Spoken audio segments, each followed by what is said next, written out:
இந்த வீடியோவில் நம்ம மாங்காய் சாதம் செய்வது எப்படின்றத பற்றி பார்க்க போகிறோம்.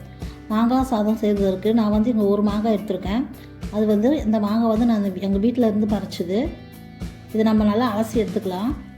அலசிட்டு அந்த தோலை மட்டும், மேலே இருக்கிற தோலை மட்டும் நல்லா சீவி எடுத்துக்கலாம் முழுசாக. இப்போ இந்த பனிக்காலன்றதுனால அந்த மாங்காய் மேலே கருப்பு கருப்பாக இருக்குது. அதனால் அந்த தோலை நல்லா சீவிட்டு அலசிட்டு அதை நல்லா நம்ம திருவி வச்சுக்கலாம். இது மாதிரி திருவிக்கிங்க நல்லா.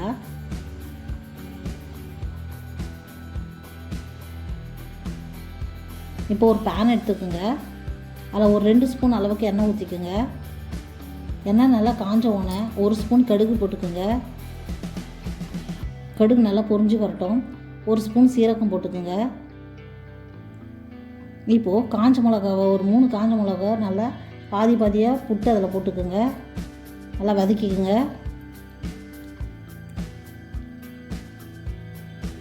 இஞ்சி ஒரு துண்டு பொடியாக நறுக்கி போட்டுக்கோங்க. அதையும் வதக்கிக்கோங்க.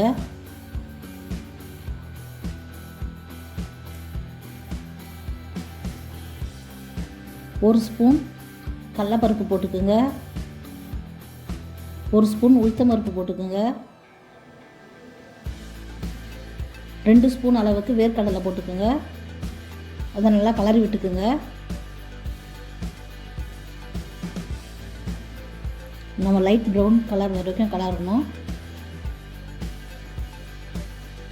பச்சை மிளகாய் ஒன்று நல்லா பொடியை நறுக்கி போட்டுக்கோங்க. கொஞ்சம் கருவேப்பிலை அலசி போட்டுக்கோங்க. 1 ஸ்பூன் அளவுக்கு பெருங்காயம் போட்டுக்கலாம். நல்லா கலரிக்குங்க.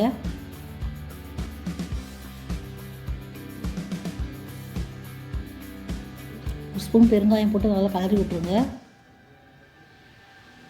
தேவையான அளவு உப்பு போட்டுக்கோங்க. போட்டு நல்லா கலந்து விட்டுக்குங்க.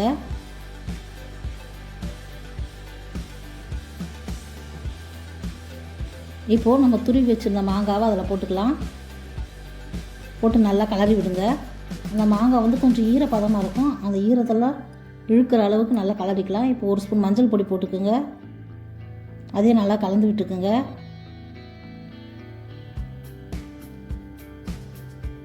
இப்போ பாருங்கள், நல்லா இழுத்துருச்சு தண்ணியெல்லாம். இப்போ நம்ம வெடித்து வச்சுருந்த சாதத்தை அதில் எடுத்து போட்டு கலரிக்கலாம்.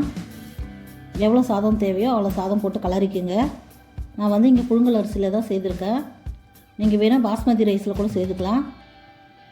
பாருங்க, மாங்காய் சாதம் நல்லா கலர்ந்துங்க. சாதம் அந்த மாங்காய் கலவையெல்லாம் நல்லா கலக்கணும். அது ஒரு பிளேட்டில் எடுத்து வச்சுக்கோங்க. மாங்காய் சாதம் ரெடி ஆகிடுச்சு. இந்த சைட் டிஷ் வந்து நம்ம உருளைக்கிழங்கு வச்சு சாப்பிட்டோமா நல்லா டேஸ்ட்டாக சுவையாக இருக்கும். இந்த வீடியோ பிடிச்சிருந்தா லைக் பண்ணுங்கள், ஷேர் பண்ணுங்கள், சப்ஸ்கிரைப் பண்ணுங்கள். மறக்காமல் பெல் ஐக்கானை கிளிக் பண்ணுங்கள்.